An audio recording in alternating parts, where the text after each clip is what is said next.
रघु जब 16 साल का था तभी उसे गंदी किताबें पढ़ने का चस्का लग गया था, जिसके कारण पढ़ाई लिखाई से उसका मन हटने लगा था।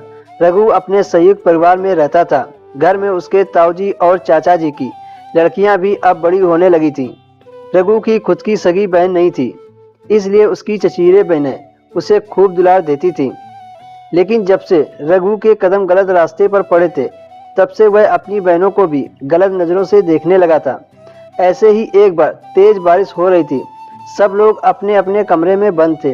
रघु बरसात देखने के लिए छत पर पहुंचा तो छत पर बनी छोटी सी कोठरी में उसने कुछ आवाजें सुनी।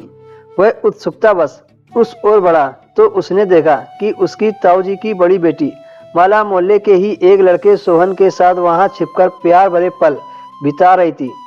यह सब देखते ही रघु पागल सा हो गया। वह सोहन की जगह खुद की कल्पना करने लगा। थोड़ी देर बाद सोहन छत पर से दूसरी छत पर कूदकर अपने घर चला गया। रघु तुरंत ही माला के पास पहुंच गया। रघु को वहां पर देखकर माला घबरा गई। फिर रघु मुस्कुराते हुए बोला, दीदी, आपको छुपकर यह सब करने में बड़ा मजा आता है ना, लेकिन आज मैंने आपको रंगे हाथों पकड़ लिया है। मेरी मानो तो आप अपनी किसी सहेली से मेरी भी दोस्ती करवा दो, फिर मैं आपका राज किसी को नहीं बताऊंगा। माला गुस्से में बोली, यह सब क्या बकवास कर रहे हो तुम? अगर घर में किसी को पता चल गया तो पता है तुम्हारे साथ क्या होगा। रघु हंसते हुए बोला, दीदी, आप एक लड़की होकर यह सब कर सकती हो तो मैं क्यों नहीं कर सकता हूँ। और अगर आप किसी और लड़की का इंतजार नहीं कर सकती तो आप ही मेरे साथ थोड़ा वक्त गुजार लो। माला गुस्से में बोली, मैं सोहन से प्यार करती हूँ।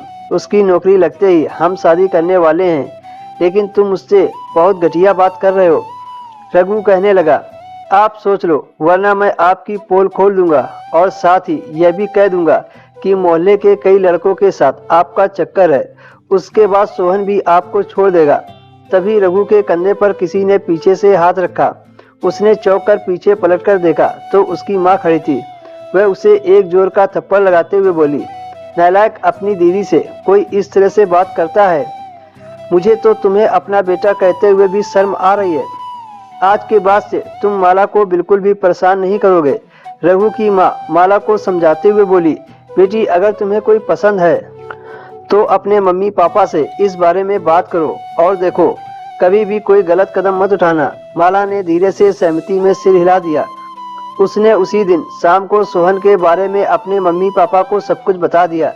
जल्दी ही उन दोनों की सगाई हो गई और इधर रघु की माँ ने भी उसे अकेले में अच्छे से समझाया कि आगे से अगर उसने किसी पर भी बुरी नज़र डाली या किसी के साथ कोई भी गलत हरकतें करने की कोशिश की तो वह उसे कभी माफ़ नहीं करेगी और तुरंत उसके पिता को सारी बातें बता देगी। रघु भी इस झटके से सहम गया। वह जानता था कि उसके पिता का गुस्सा कितना तेज है, इसलिए उसने भी गलत हरकतें करनी बंद कर दी। दोस्तों, कभी कभी बच्चे गलत रास्ते पर चले जाते हैं। ऐसे में उन्हें प्यार से समझाकर सही राह दिखाने की कोशिश करनी चाहिए, न कि उन्हें दूसरों के सामने बदनाम करना चाहिए।